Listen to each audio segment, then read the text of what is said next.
Welcome to another edition of Talk City Greensboro, produced by GTN, featuring interviews and events happening around town. It's an easy way to stay in the know while you're on the go. Subscribe to Talk City on iTunes, Pandora, Google Play, or SoundCloud so you can keep up with what's going on in Greensboro City government.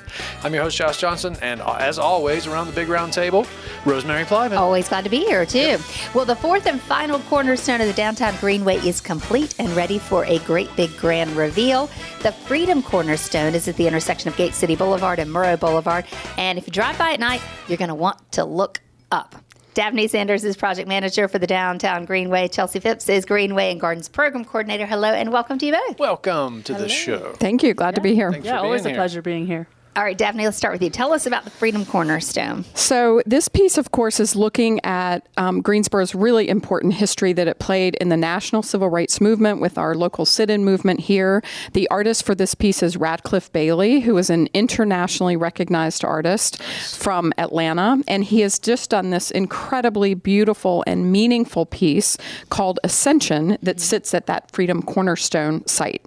Okay, tell us a little more about it. So when you look at it, it has a series of landscape paths that are a reference to a Dogon ladder, which is really important in the Mali culture. There are references to tabby, which of course was used to build slave cabins in Georgia. The piece itself has a base that is concrete in the shape of the hull of a ship, which references Middle Passage. There's a structure on top, that metal structure that you can interpret either as a railroad track, which of course has been a historic divide between black and white communities over the years. Also a reference to the Underground Railroad, but it also can be interpreted as a ladder. And thinking about upward mobility and people ascending beyond their circumstances. And on the top of that ladder is this beautiful blue neon star that is finally lit, that we're so excited about. And of course, reason to look up. Exactly. And of course, that blue neon star is a reference to the North Star, which was so important for people traveling on the Underground Railroad. You'd be traveling at night, so you wouldn't be seen. And so you would use that star, that North Star, as a guide to make sure you were heading in the right direction to escape slavery. Really cool. It's really beautiful. It's very cool. Chelsea, there's an event coming up to celebrate on October 25th. Tell us about that. Absolutely. So as Dabney mentioned, we're so excited that the neon blue star, the final piece of Ascension, is officially complete and ready to enjoy. And so on Wednesday, October 25th, we are hosting an evening under the star. We will literally be under the neon blue star and under the stars for a nice fall evening, 5:30 to 7 o'clock, right there at the Freedom Cornerstone site. And it's really just a social gathering for the community to come together. Everyone is welcome to attend. It's a free event. We've partnered with the historic Magnolia House. They're going to have some catering of light hors d'oeuvres and a cash bar on site.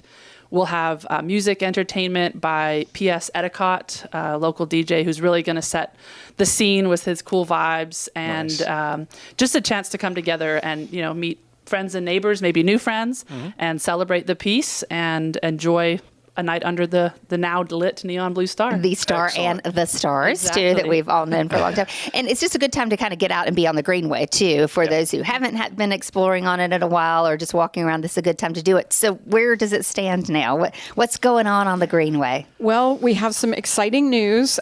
As I think a lot of people know, we have built 3/4 of the Greenway to date, 3 miles. The southern section, which we call Southern Trace, Eastern Way, which runs up along Murrow Boulevard, and the northern section, Northern Passage. And our final section, the western branch, which runs along that old railroad corridor on the west side, has been approved. The construction company has been approved to do that piece.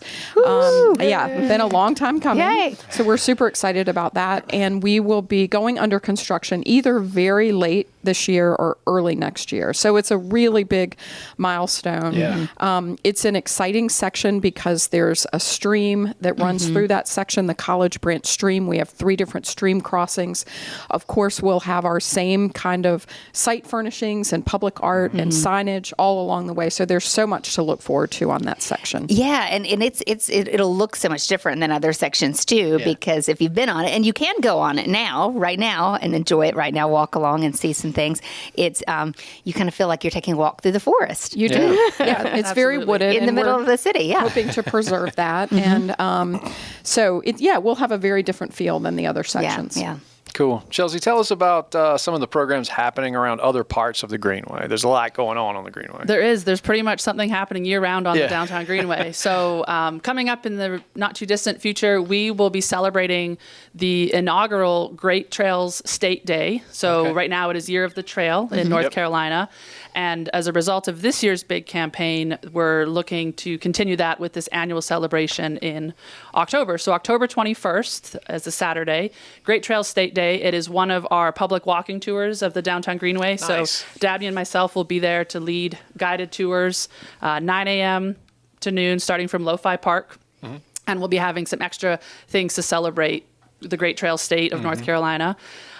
We also have a program coming up November 12th with local artist Darlene McClinton. We're going to have a canvas painting class at Moorhead Park Trailhead, which is under the Bridging the Gap mural that Darlene created for the Greenway. Oh, cool. And so there's a couple of events still to come for the fall, and we are in full planning mode for 2024.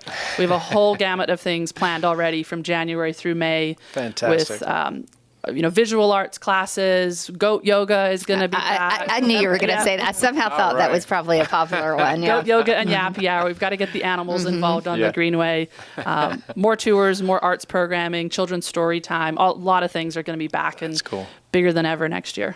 All this to say, don't wait to enjoy the Greenway. There is much to enjoy on it right now. Programs, walking, biking, running, enjoy it in the way that fits for you. Absolutely. Yeah. Thanks so much for being here. Hey, once again, that evening under a star and the stars is on Wednesday, October 25th, 5:30 at the Freedom Cornerstone. So when you get there, it will be light outside, but when you leave, it'll be lots of stars, and you'll get to see that big bright blue one too.